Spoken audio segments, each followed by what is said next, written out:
Okay, 1000 shares हमने issue किए हैं और 25 रुपीज ईच है।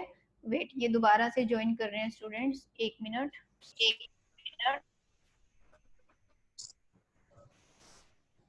एक मिनट। ओके,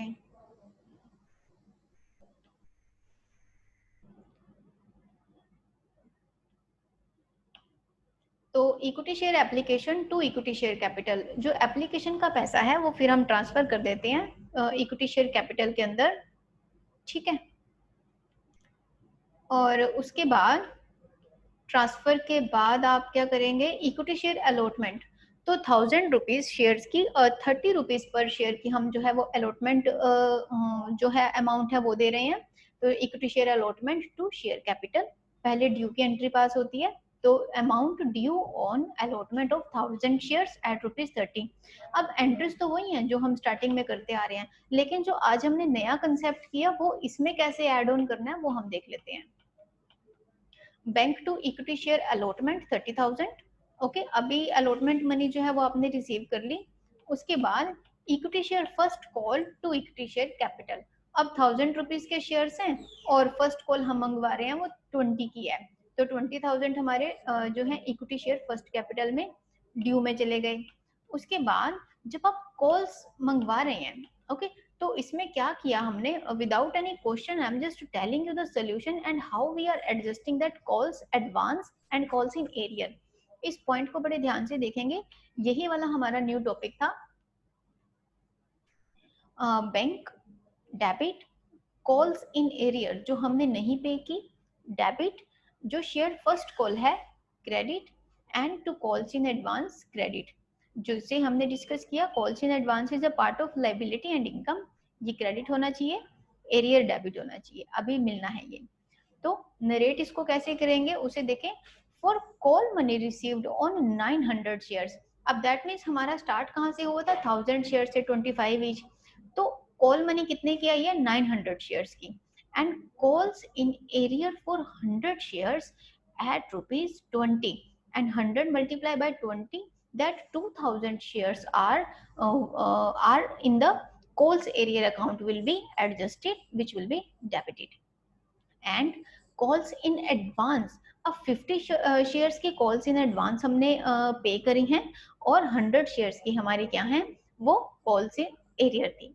अब 50 शेयर्स की 25 रुपीज पर शेयर के हिसाब से हमारी जो है वो कॉल इन एडवांस आई हुई है। तो 50 मल्टीप्लाई बाय 25। तो ये आपको एक तरीका बताया है कि कॉल्स इन एरियर या कॉल्स इन एडवांस की एंट्री पास कैसे करनी है,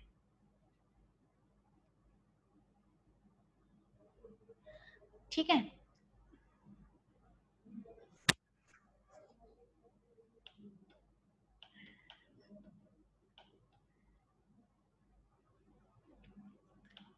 तो इस तरह से इस डेमो से ही आप जो है वो फर्दर क्वेश्चंस को प्रैक्टिकली करके देख सकते हैं।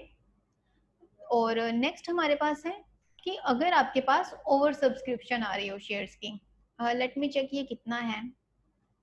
ओवर सब्सक्रिप्शन का थ्योरेटिकल पार्ट है और फिर इसको जर्नलाइज किया हुआ है एक एंट्री के साथ, हो जाएगा इस वीडियो में। चलिए पहले इसको डिस्क्राइब करते हैं फिर करना reconnect.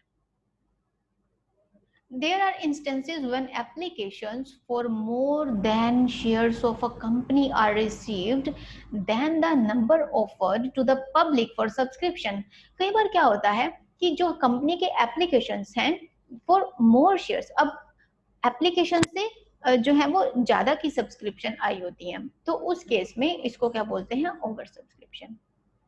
This usually happens in respect of shares issue of well managed and financially strong companies and is said to be a case of oversubscription.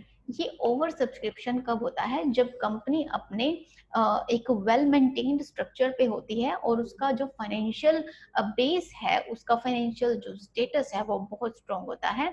तो इसीलिए जब कंपनी ने एप्लीकेशंस जितने इशू किए उससे ज्यादा की सब्सक्रिप्शन आने लग जाए, तो वो आती किस बेस पे है, just because company is working on a financial mode really in really strong वे। तो पब्लिक भी वहीं पे पैसा इन्वेस्ट करना करेगी, उसी कंपनी के शेयर्स लेगी, क्योंकि जिसका फाइनेंस बिल्कुल वेल मेंटेन्ड होता है। In such situation, three alternatives are available to the directors to deal with the situation. अब ओवर सब्सक्रिप्शन के केस में जो डायरेक्टर्स हैं वो तीन तरह से इसको टैकल करते हैं। We will go through the first way, और उसी की तरह ही हमारे जो बाकी के दो हैं वो रहेंगे। And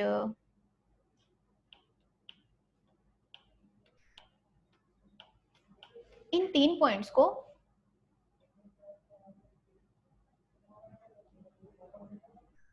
let's discuss these 3 points in third segment. Rejoin.